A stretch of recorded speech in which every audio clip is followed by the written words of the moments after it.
And hello everyone, welcome back to another C++ tutorial. So, in this tutorial we'll be taking a look at enums.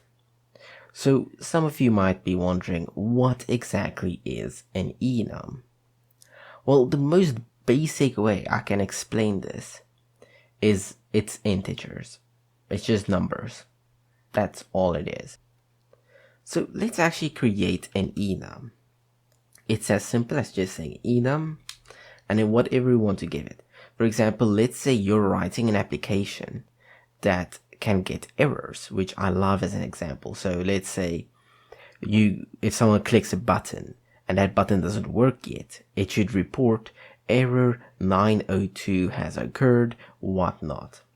And here we can just say error, and here we can just say num. Now here we can create our enums, or we can insert our enums. For example, we can have A, B. It's usually good practice, C, and let's put there, okay. It's usually good practice, let's put one more E, to make all of your enums capital case. I don't know why, but it is considered good practice to do so. Or at least the first letter to be capital. Anyhow, so now if we were to just try and print one of these out, for example, here we can say error num, and take note, I'm not saying int or anything like that, I'm saying error num. And here we can say error for error is equal to, and now we can do something like C. We're saying C because we defined C inside of this enum right here. So now we can say, let's actually put them cool here.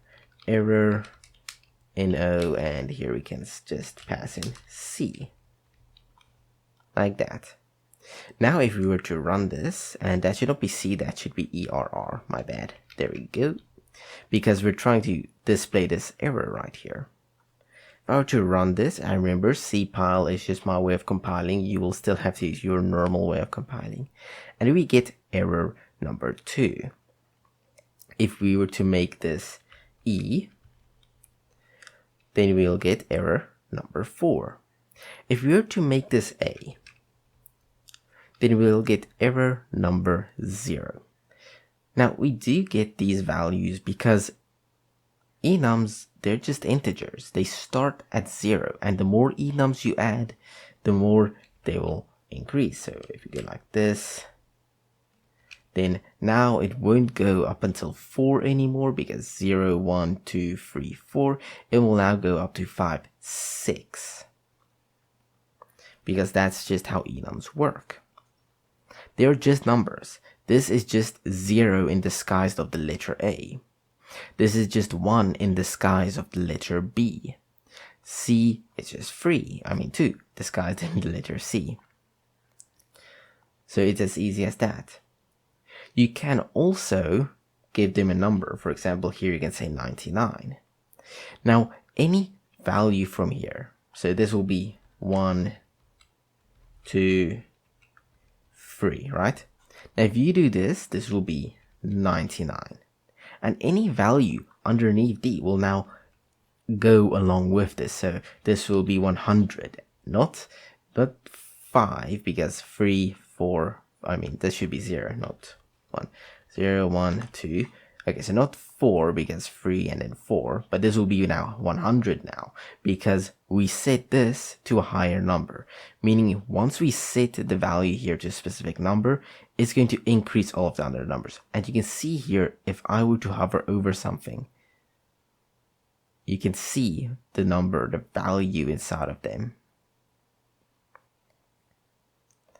So let's actually now make, okay, so let's still use A and see if we still get 0, which we should still get. Yes, so error number is 0. Now let's turn this into D. And now we run this, we get 99, because that's what we set it to here. Now if we were to make this G, then we'll get 102, because E is 100, because D is 99. and then F would be 101, and then G would be 102. This is just numbers. These are all here are just numbers. For example, we can actually, let's move this inside. I don't know why I made it outside. Let's move this inside, like that. And then here we can maybe go and actually give us a better example. So let's say, for example, user input error, like that. And in here we can say something like a sync error. We don't even have to say error. We can just do this because we know it's an error. It would still be good though to say error, just to specify. And in here we can say process error or whatnot. And now we can do this. Now we know what the user error is. The user will just see 0, but we know the user error is actually 0. Now let's do another type of example. Let's maybe do element. So this is a type of element you can have, because you get your water, or let's go water. It doesn't matter if it has capital case or not, actually. So water, fire, earth, and air. Now, if you live in Avatar, if you have seen the anime, yeah, it can be an anime, I guess. But if you've seen Avatar, you know that the Fire Nation has basically taken everyone over. But you can be one of 4 elements. You can be born under one of those. You can be born a waterbender, a firebender, an earthbender, or an airbender. And that's just kind of cool. So let's say we get here and say element. I don't know if element's actually spelled correctly there, but element, and I'm just going to call it me because that's the element I am. And here you can do something such as element colon, and let's say earth. Now you'll notice I'm using this as the namespace. Whilst we can just say earth, and this should work without a problem, you might be able to guess that this could cause errors because let's say there is some other word that is already being used somewhere else. For example, a variable called me, or I could even call this earth. Now, if I were to call this earth, and then I were to remove this part here, it would just be very confusing because why is earth being assigned to itself? But when you do this, of course, it clarifies you're using element. So this is optional, but it is recommended to do this before I forget to tell you about it.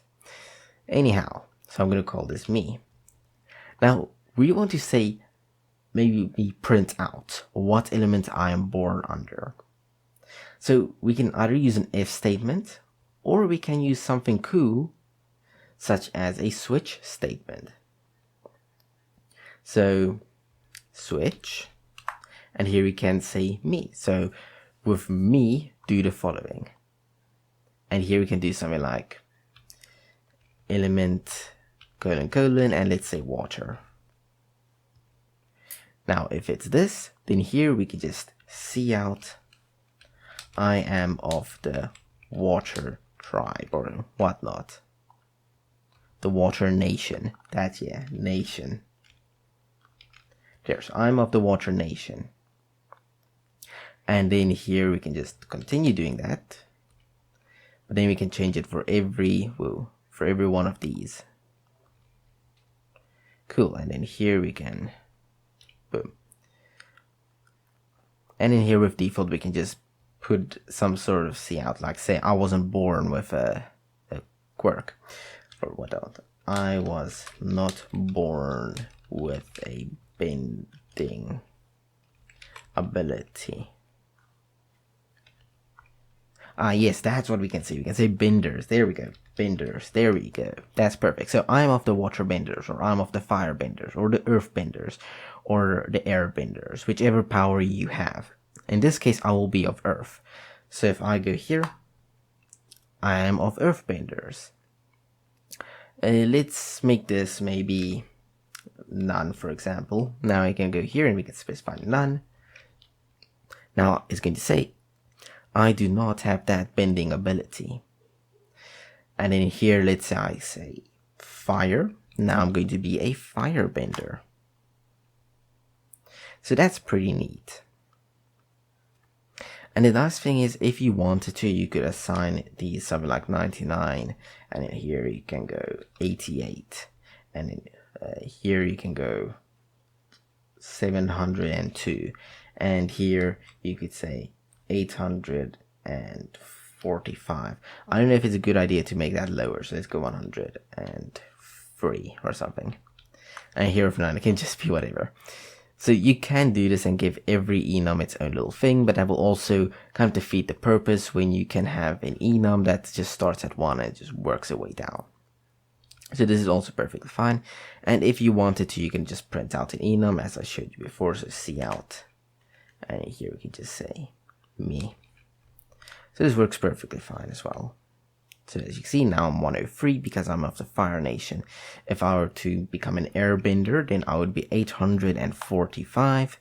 If I were to lose my ability, so let's say none, then now I would be 846. So yeah, that's the basics of enums. They're just integers that are contained of one big integer, or just one word or one namespace containing a bunch of integers. That's all they basically are.